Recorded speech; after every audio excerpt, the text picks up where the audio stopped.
Diwali outside of India feels different, to state the obvious, and until you make friends, the celebration is quite muted. However, it is also nice to find tiny ways to celebrate, like using birthday sparklers instead of fuljari, making fried items the day before, and finding traditional sweets at the local store. But one thing that remains consistent, whether in India or outside, is that we become tremendously busy in the days leading up to the festival. So it made sense for me to reread a book. It's been years since I read a book twice. When I was younger, I would read each book I owned dozens of times. But I have noticed that as I'm getting older, there is this fear of not having enough time to read all the books I want to. And I'm sure I'm not alone in feeling this. Look at them, they're mocking me. I haven't read any of them.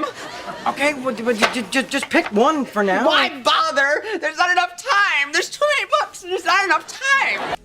Reading a book multiple times has many benefits both for children and adults.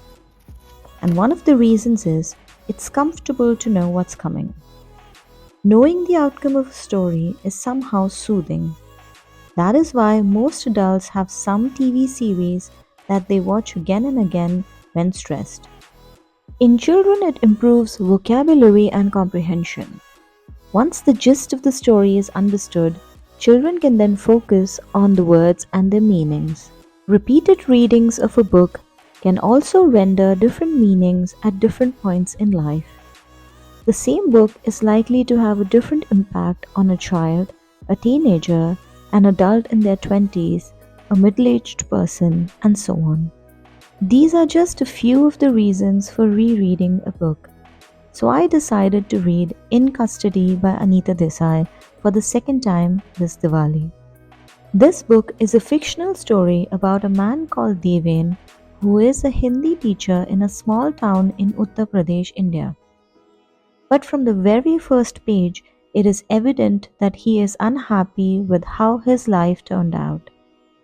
He loves poetry, especially in Urdu, but cannot pursue it as a career because of financial constraints. He needs the teaching job to support his family. He then gets a chance to meet his hero, a renowned Urdu poet, and write an article on his life. As the story progresses, Deven realizes that his hero's life is not as glamorous as he imagined. Not only is he leading an ordinary life, he is at times quite pathetic. The main themes of the book are personal identity, childhood dreams, and loss of language and traditions. It is also about hero worship and how sometimes it is better to not meet your heroes. And these were the themes I thought about when I first read the book. But in my second reading, I noticed all the other social issues the author deals with. Deven's wife Sarla's life is equally dissatisfying, if not worse, but he doesn't give her a second thought.